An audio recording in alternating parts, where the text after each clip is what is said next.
So, here we are. Welcome back from the break. Welcome the Zoom participants, those of you who were here before and those of you who are joining the session. I see new faces from all around the world. And here we have Vytautas, Buciunas, Vytautas Buciunas. And I'm introducing him before he gives his speech. He's an integral master coach and organizational consultant who helps individuals and leaders, teams, and companies to evolve towards greater wholeness and effectiveness based on the integral approach. He considers the growth of a critical mass of mature leaders with systemic thinking and transformational capabilities to be the key to society's healthy development. Vytautas raises 6 wonderful children who consistently remind him of blind spots, shadows, and hole in integration. So, Vytautas, take it away. Exactly. Thank you. Thank you, Betsy. I have the mic. Hello again. So good to be back in this in-person format. Thank you, Betsy, and the team for making this happen. And so good to see so many faces on Zoom and many friends. So let me tell a couple of things about my background at the beginning. I'm working in leadership development and I'm deeply passionate about this, and this presentation is stemming from this very passion. And my background, it's pretty mixed in terms of cultural and national identity. I'm a Lithuanian myself, although in my heart I'm Ukrainian. Now we live temporarily in my native Lithuania, but before, for the last 7 years, we lived in Kiev, Ukraine, together with our family. My wife Katerina, who is speaking next, she's Ukrainian, and all 6 of our children, they hold 3 different national identities. So basically it's a mix. I've spent 20 years working in different multinational Western organizations, so to say, orange. So I'm a carrier of that Western culture. And out of those 20, 6.5 years, I lived and worked in 4 different cities in Russia. So I'm also aware of some important cultural aspects of Russia. So when I thought about all this mixed identity, I thought, what would be a good metaphor? And the first that came to my mind was a metaphor of a bridge. This is such a beautiful bridge that we see from the windows. Unfortunately, the online participant cannot see, but I'll show you what came up in my mind. Maybe you can picture an old bridge or a new one, a modern one. And the bridge is such a powerful metaphor because it is connecting. It is connecting people, societies, cultures. And usually we think about it as something very, very positive and noble. But I want to show you another bridge. This particular bridge is actually only 3 kilometers away from the place where Katerina's parents live. And every time when our children were visiting their grandparents, they were crossing this bridge. This is next to Kiev. And this bridge was exploded on February 25th, yes, on the 2nd day of war by the Ukrainian armed forces in order to stop the Russian onslaught from that very important northwest direction. So as you see, exploding bridges can sometimes save thousands of lives, not only building bridges. And we live in pretty messy times. And when the bombs and rockets started falling down on the outskirts of Kiev, we decided to leave the country. So we lost our home due to this war. I'm not going to tell how atrocious and how brutal, how insane this whole war is. I hope I'm speaking with decently informed audience. And the title of my presentation is It's the Zelenskyy challenge. I'll remove the slides for a while. The Zelenskyy challenge, but I'm not going to speak that much about the president of Ukraine himself. I actually designed this title just to hook your attention, so sorry for that. It will be more about Ukrainian people, and because Zelenskyy is a perfect mirror of the Ukrainian people. Being a professional and very talented actor, he feels his audience very well, and so he plays along. So whatever I will be speaking about Mr. Zelenskyy, consider it that I'm speaking about Ukrainian people, because he is the embodiment of the position and of the opinion, of the demands of the Ukrainian people. So to say, he's the embodiment of the Ukrainian lower left and lower right, speaking in integral terms. So why do you think President Zelenskyy is fascinating so many people all around the world? What is it? What is it about him? Is it something about his saying? Is it something about his values? Or something else? And I've been contemplating, I've been thinking about it a lot, and even speaking to other people, to friends. And I believe that it's something deeper, something more vibrant, something more powerful than just values. And I came up with the opinion that this is virtues. This is virtues rather than values that he is embodying. I think he's speaking to us in the language of virtues, not only of himself, but again, of the Ukrainian people.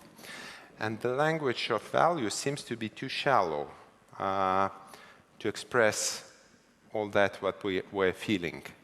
While the language of virtues, it touches deeper layers of our consciousness and subconsciousness. So I think it's something more than just another identity, just another value meme. These are maybe several or many value memes. Virtues is more about the growing up itself, about the eros, about the creative power and the dynamic force of the spiral itself. This is something different than we're used to. And in this war, we start to see the gaps between our self-proclaimed values and these universal virtues. We can use different models. Speaking about universal virtues, we can name the 7 heavenly virtues, you know, that faith, hope, love, fortitude, justice, temperance, and prudence. Or we can use the Platonic triad, the goodness, beauty, and truth, with which Ken Wilber used to come up with the model of quadrants. You know, and both work. And it's up to everyone to sense how Mr. Zelenskyy is expressing these virtues. But for me, the more important question seems to be not how, but why. Why did he become able to show up like that, to show up with this level of vibrancy?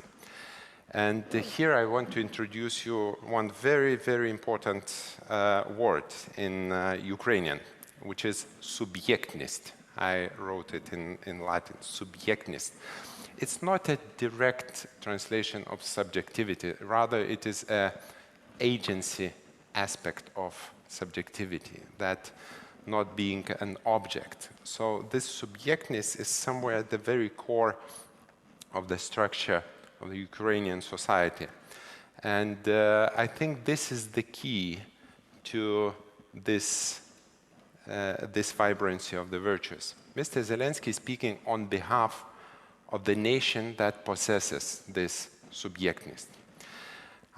It originates from the structure of the society, from the way the Ukrainians were building and organizing the society itself and making their decisions. in small hierarchical groups. The whole society consists of the network of many interrelated groups of groups. In this way, it is very different from many other societies, especially if we compare now in this context with the Russian society. So it's not coming from the top, it's coming from the very foundation of society. In comparison, in Russia, the society historically was stripped from this agency or subjectness. It's been always managed through a very kind of vertical power hierarchy, which was always tyrannical and oppressive.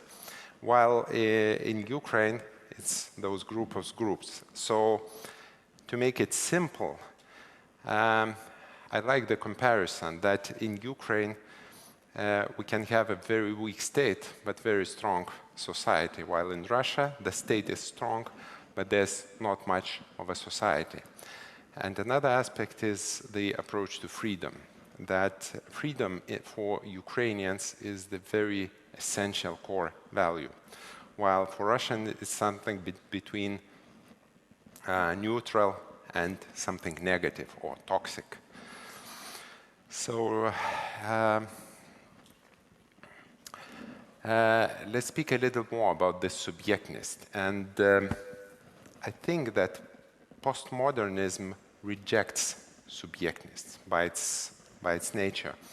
And old postmodern Europe is now urging the Ukrainians, the Ukrainian leadership, to look for compromise and seek peace in different ways. So far, more under the carpet, but still. And it's having a lot to do with this subjectness. What does it mean to look for compromise? Let me translate. To look for compromise, it means to give away or give up the territories that have been captured by the invader and to say goodbye for them forever, because you would never see them back. And this way, to betray the people that live in those territories, because they want to live in free Ukraine. That's the fact that we've been seeing over the last 8 years, starting from the first phase of war in 2014. So there's no other compromise that would work with Russia in this sense.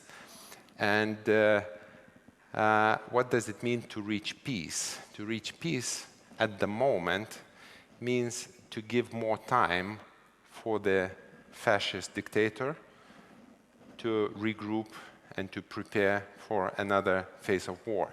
So when we speak about those terms, we have to be very sensitive and very honest in terms of how we approach reality.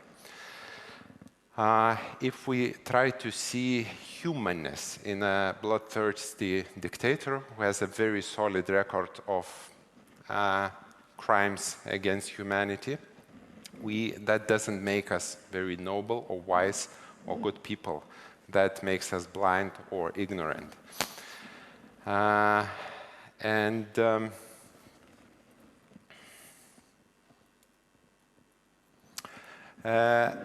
this point, I'm not idealizing Ukrainians or Mr. Zelenskyy. Of course, every nation has its shadows, has its problems, but this war has activated and amplified all these virtues tenfold.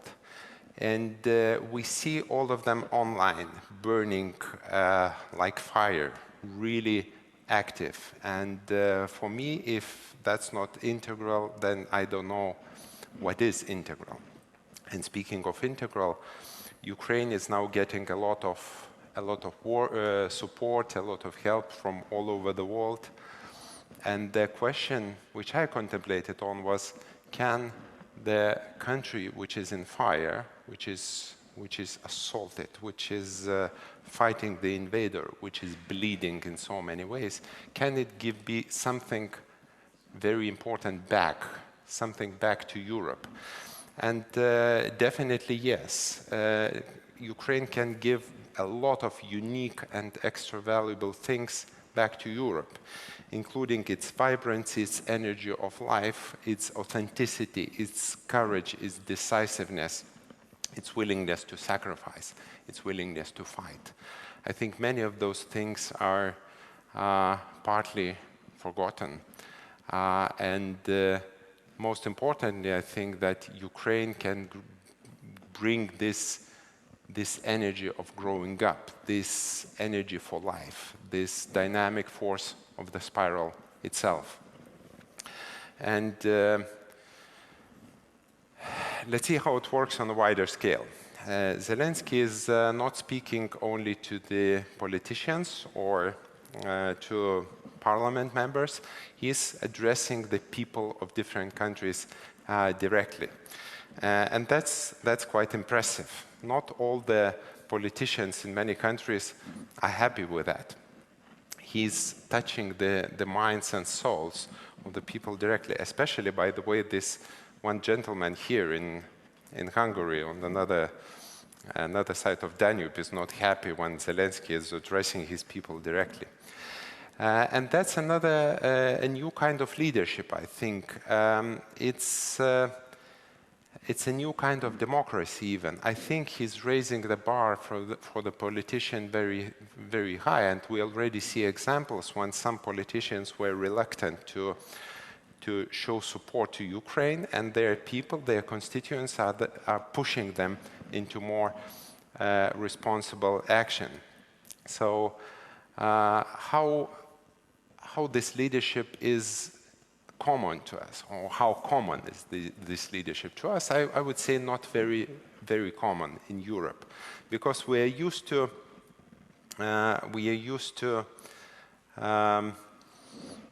a different kind of political leadership. I will not go deep into that, but the picture, I would say, it's just a random picture of some European politicians, but when I look at them, I want to see them more like that, and even more like that. And you know, it reminds me of one interesting book, which is very famous, Francis Fukuyama's End of History and the Last Man. I'm sure many of you know it. He wrote it in 1992 after the fall of the Berlin Wall and collapse of the Soviet Union. And then he claimed that liberal democracy has won the competition over many other competing political systems and became the final form of governance. And respectively, no bold or history-making leadership was expected to be needed after this end of history. So I have an impression that our European politicians of the last 30 years were playing by the book, by Fukuyama's book. Not much of the bold and history-making leadership. But there's another kind of political leaders in or around Europe. And these are the autocrats or the far-right friends of Putin. And if you see, not only in the picture, but also in life, in some respect, they are more colorful, more lively. Unfortunately, what we saw, that only those guys were allowed or were allowing themselves to be more bold, outspoken, and brave. And how comes? Where is the healthy, brave leadership? And I think that Zelenskyy is bringing that up in many ways, or again, Ukrainian people are bringing that up. And I want to add here that there is a cause for optimism, and there are beautiful new young courageous leaders that are showing up, that are appearing on the scene in this context. And I'll name some of them: the Prime Minister of Estonia, Kaja Kallas, Prime Minister of Finland, Sanna Marin, Prime Minister of Sweden, Magdalena Andersson, Prime Minister of Lithuania, Ingrida Šimonytė. As you noticed, all four of them ladies. Beautiful. And there are some men, of course, the promising Prime Minister of Bulgaria, Kirill Petkov. And in Ukraine, I need to mention one of the most popular politicians in Ukraine is the author of one of the best biographies of Winston Churchill, Boris Johnson. I know he may be not the most important, not the most popular person in this community, but still. I'd like to wrap up this political part with a couple of quotes from Timothy Snyder, that post-truth is pre-fascism. To abandon facts is to abandon freedom. I think this is most important, especially in this post-truth, post-history, postmodern world, which is so kind of sensitive to the false and toxic narratives. And for conclusions, I want to raise several questions, like how are we going to speak about peace? How are we going to approach it in this conference? Are we speaking about peace, or are we speaking about no war? Are we going to stay at shallow, abstract discussions about forgiveness, dialogue, compromise, diplomacy, all these inquiry, all these words we've been hearing a lot, not only in this conference, I mean recently, or will we start digging deeper? And are we going to condemn the aggressor or the war itself, or the fight itself? And as we saw, sometimes destruction of bridges can save lives. And sometimes continuation of fight, especially when it is a righteous fight protecting your country, can bring or approach peace better and make it more sustainable than the ceasefire. And sometimes ceasefire doesn't bring peace. It only postpones war. Those who choose to fight are not always red, speaking in terms of values. We should not confuse that. And instead of talking them into compromises, we need to respect them. So the next question, and I'm finishing, I see Bence. The question to round up is, what does it take for us to bring peace or to make it more sustainable? I think we need to become more courageous. And in order to do that, we need to become aware of our fears. And I want to show one last quote. I think there were different people who came up with this wisdom, but I like the idea that it was Bruce Lee, because he's my youngest son's favorite character. So courage is not the absence of fear. It is the ability to act in the presence of fear. And the question is, will we find strength to do our work? Because we have a very beautiful example of Ukrainian men and women, example of courage. And these are very, very big shoes to fit. So, you know what the Ukrainians are really afraid of in the context of this war? This is not a defeat. They are pretty sure that they will win this war and kick out the invader from their beautiful land. They're slightly afraid of, how to put it mildly, I'll say it how they frame it. They are afraid to fuck up the victory, not to use its opportunities, not to use its potential, not to restart the country in a better shape, not to rebuild the bridges in a better shape. So here I want to invite the integral community to join the forces in helping the Ukrainian society not to fuck up the victory. That's it. Slava Ukraini!